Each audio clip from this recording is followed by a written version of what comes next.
Hey everyone, I'm Joshua Orro, the Mustang Prince, and welcome to Mustang Prince Orro Reports. Now last year, I took a look at Chapter 1 of Stephen King's It from 2017, where a group of 7 teenage kids spend the summer of 1989 hanging out while facing bullies, the grown-ups, and their own personal demons caused by the demonic dancing clown Pennywise. To me, next to the 2013 Evil Dead film, I consider this version as one of the several horror remakes that are even scarier than its predecessor. However, after the Losers Club defeated Pennywise in 1989, it wasn't over for the evil clown, because last year, while I was away in Europe, director Andy Muschietti gave us a second-part movie. So, will this new movie give us an epic showdown? Well, let's find out. Released on September 6, 2019, the movie is It Chapter 2. Now, let's get started. Defeated by members of the Losers Club, the evil clown Pennywise returns 27 years later to terrorize the town of Derry, Maine once again. Now adults, the childhood friends have long gone their separate ways, but when people start disappearing, Mike Hanlon calls the others home for one final stand. Damaged by scars from the past, the united losers must conquer their deepest fears and destroy the shape-shifting Pennywise, now more powerful than ever. So, what do I think about the movie? Well, let me say it like this. I like it more than the 1990s miniseries, but less than Chapter 1. But to further explain why I still enjoy it, let's move on to Mustang Notes. On February 16, 2016, producer Roy Lee, in an interview with Collider, mentioned a second It film, remarking, "Doberman wrote the most recent draft working with Andy Muschietti, so it's being envisioned as 2 movies." On July 19, 2017, director Muschietti revealed that production was set to begin during the spring of 2018, adding, "We'll probably have a script for a second part in January 2018. Ideally, we would start prep in March. Part 1 is only about the kids.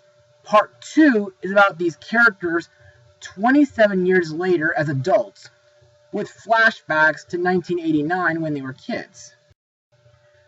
On July 21, 2017, Muschietti spoke of looking forward to having a dialogue in the second film that does not exist within the first, stating, "It seems like we're going to do it. It's the second half, it's not a sequel.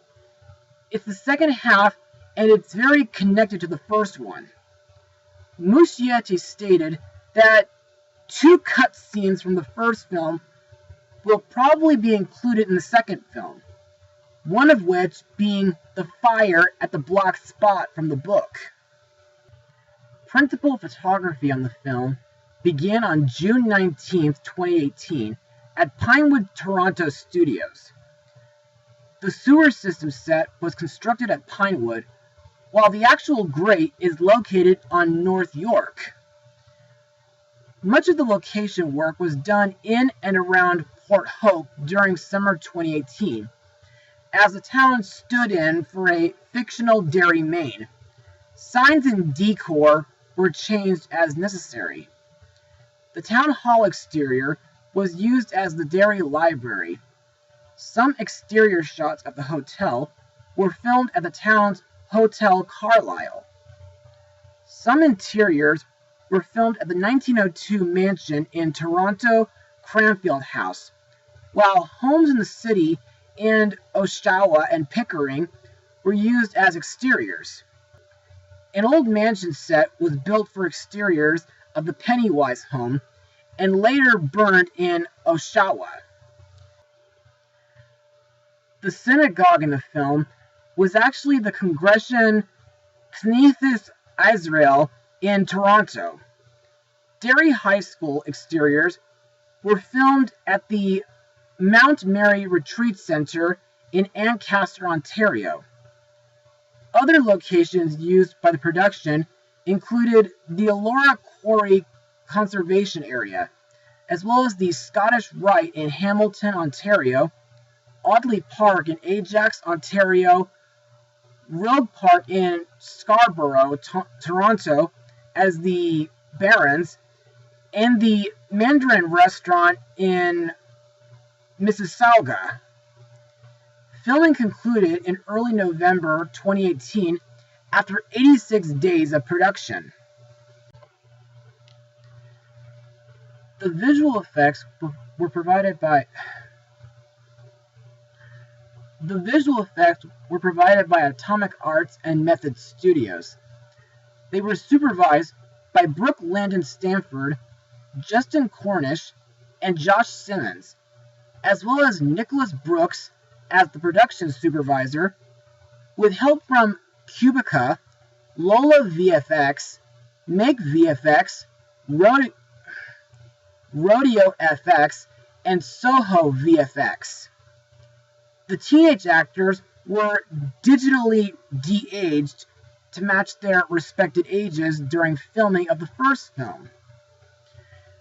Now, to be honest, guys, while the original Stephen King book is dark, serious, and horrifying, this version of the second half didn't leave too much of an impact on me. Not just because it has weaker scares, but it's mainly because I never got a chance to see it in theaters, due to me and my parents being in Europe during the time. Also, this movie feels longer than Chapter 1. However, after watching the movie on Blu-ray, it feels like a major improvement over the 1990 miniseries. Also, I think it was pretty interesting that this half is set during 2016, which was about 4 years ago. Some of my favorite scenes is the reunion scene at the Chinese restaurant, which makes me think back to an event that should have happened last year, which was my high school reunion. And I like several of the flashback scenes, plus the final battle underneath the sewers was really intense and epic. And I thought Stephen King's cameo as a pawn shop owner was really cool. Also, I think the scavenger hunt plot, along with the Native American ritual of Chud, feels kind of similar to a plot from Disney's TV movie Tower of Terror. How, you may ask? Well, according to Mike, the ritual requires items from their past to be sacrificed, like Stan's shower cap, Ben's love letter, a yearbook page signed by Beverly, Richie's token from the arcade, Eddie's inhaler, along with Bill and Georgie's paper boat, and a rock from the fight with the Bowers. Speaking of which, while Henry Bowers was a major threat while bullying the Losers Club, I think his role is not too huge here, since the only times we see him are when he escapes from the mental institution, and the scenes where he attacks Eddie at the hotel and Mike at the library. Also, I think Pennywise's scariest moments in this film is when he kills Victoria Fuller, a little girl with a large birthmark on her cheek, which happens underneath the bleachers at a baseball game, and the scene where Pennywise attacks a little boy named Dean in the Hall of Mirrors. And I thought it was really gross when Pennywise is in the form of an old woman named Mrs. Kirsch, and when leper Pennywise vomits on Eddie underneath the pharmacy. And now, let's move on to the cast. The former leader of the Losers Club, Bill Denbrough, is played by James McAvoy, who played Mr. Tumnus in the first Narnia movie, Gnomeo from the Gnomeo and Juliet movies, and Arthur from Arthur Christmas, which I'll get to this holiday season. During the events of Chapter 1, Bill sought revenge for the death of his little brother Georgie, and after defeating Pennywise, Bill promises via a blood oath that he and the other losers will return to Derry if it resurfaces.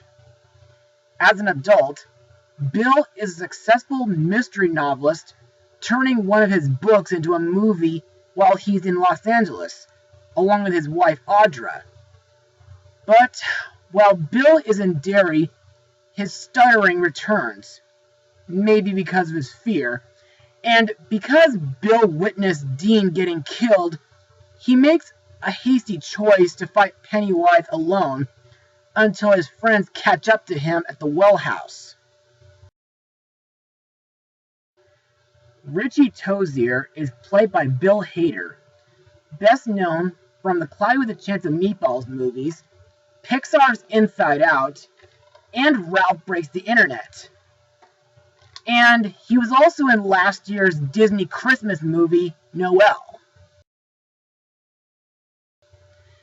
As a kid, Richie's loud mouth and foul language often got him into trouble. But as an adult, Richie becomes a successful stand-up comedian in Chicago. And for some reason, Richie has a bizarre sexuality. Anyway, I thought it was pretty interesting seeing Bill Hader in a horror movie, since mostly he's been in several family movies. Also, I think it was pretty clever that Richie does not always write his own stand-up material. I wonder if he does improv like most comedians do. Plus, I like that 27 years ago, Richie built a clubhouse in the woods for him and his friends after the rock fight. Next we come to Mike Hanlon, played by Isaiah Mustafa. As an adult, Mike is the only one who stays in Derry, and he works as the town's librarian. After investigating a murder, Mike summons the other losers back to Derry when it resurfaced. Plus, throughout the past 27 years, Mike has been collecting information on it through town history, and he's been trying to find ways to defeat it. At some point in his adult life, Mike contacted a local Native American tribe who once fought against it. After defeating Pennywise once and for all, Mike leaves Derry to start a new life. Next up is Beverly Marsh, played by Jessica Chastain, who got to be in The Help, Zero Dark 30, and Madagascar 3, Europe's Most Wanted. As a young girl, Bev was abused physically and sexually by her pedophile father, and she was bullied at school over false rumors of promiscuity. Plus, Beverly was put into a trance-like coma after getting kidnapped by Pennywise. As an adult, Beverly becomes a successful fashion designer in New York City, while enduring a very abusive marriage to Tom Rogan. What's interesting about Beverly in this version is that while she was in a trance 27 years ago, she saw bizarre visions of the future. Also, I liked the scene when she dumped her abusive husband before heading to Derry. Next is Ben Hanscom, played by Jay Ryan. As a kid, Ben was bullied for being overweight, and he had a secret crush on Beverly. As an adult, Ben becomes an attractive and successful but lonely architect, living in upstate New York, and he runs his own company called Hanscom Architecture. Like in Chapter 1, Ben is a creative kid, whether being a poet or an architect. Also, I'm happy that he and Beverly got married after defeating Pennywise for good. Next we come to Eddie Casbrack, played by James Ransone, who played Detective Nash in the 2008 Prom Night movie. As a kid, Eddie was a victim of Munchausen syndrome by proximity, but as an adult, Eddie becomes a successful risk assessor for an insurance firm in New York City, and he's married to Myra, who is very similar to his overprotective mother, Sonia. To me, Eddie is still a likable character despite his asthma, and I thought he had some brave moments, like when he stabbed Henry Bowers in the chest, and when he saves Richie from Pennywise's deadlights, only to get impaled in the process.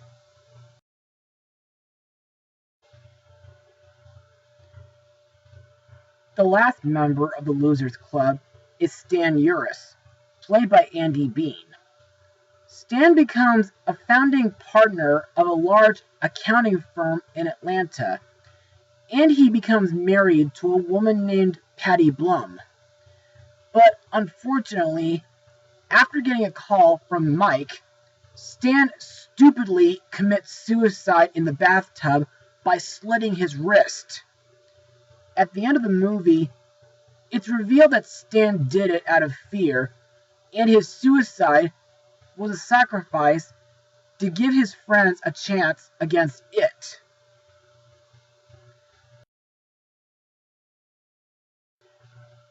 Finally, we come to Pennywise the Dancing Clown, aka It, once again played by Bill Skarsgård, who got to be in Atomic Blonde and Deadpool 2. For those who don't remember, It is an ancient, evil, transdimensional monster brought to Earth billions of years ago by a meteorite. It awakens every 27 years to feed on the fear of the children that it kills. And it is shown to take on many different forms in order to instill fear into its victims. It was overpowered and seriously wounded by the Losers Club in 1989, forcing it into early hibernation. But this defeat motivated the monster to rebuild its strength and kill the Losers Club once they returned to Derry. In my eyes, while Pennywise doesn't have as many scenes and scares as last time, I still think Bill Skarsgård's performance is way scarier than Tim Curry's. Also, as I stated earlier, the final battle, where Pennywise is half spider, was really horrifying, epic, and brutal. Especially when Billy, Ben, and Beverly have to face their fears of guilt, blood, and dirt. Oh, bonus fact. Pennywise was the fourth out of 5 major villain characters who had final showdowns during 2019. The others being Master Xehanort in Kingdom Hearts 3, Thanos in Avengers Endgame, the Equestria villains in My Little Pony Friendship is Magic, and Palpatine in Star Wars Episode 9. And now for my final words. Overall, It Chapter 2 is a pretty good continuation to Chapter 1 from 2017. Sure, The film should have picked up its pace in a few parts, and the horror is not as good as before, but they're still terrifying and intense in their own ways. Plus, it was still a major improvement over the 1990 miniseries. Also, I think the setting in 2016 Derry, Maine is pretty good. I like some of the flashbacks, and I think the grown-up Losers Club are still relatable characters, despite the fact that Stan's death was very stupid. Plus, the adult cast pull off a marvelous performance. Also, I thought the plot involving the ritual of Chud and the scavenger hunt was kind of interesting, and Pennywise is still a terrifying fictional horror monster. So, if you folks are horror fans or Stephen King fans, be sure to watch this along with Chapter 1 together for a very thrilling experience. But, due to its R rating, I don't recommend this film for anybody under the age of 17. As for my rating, I'll give it an 89% out of 100. Well, that's all for now. Be sure to join me for my next blog, where I take a look at last year's Zombieland sequel, Mustang Power.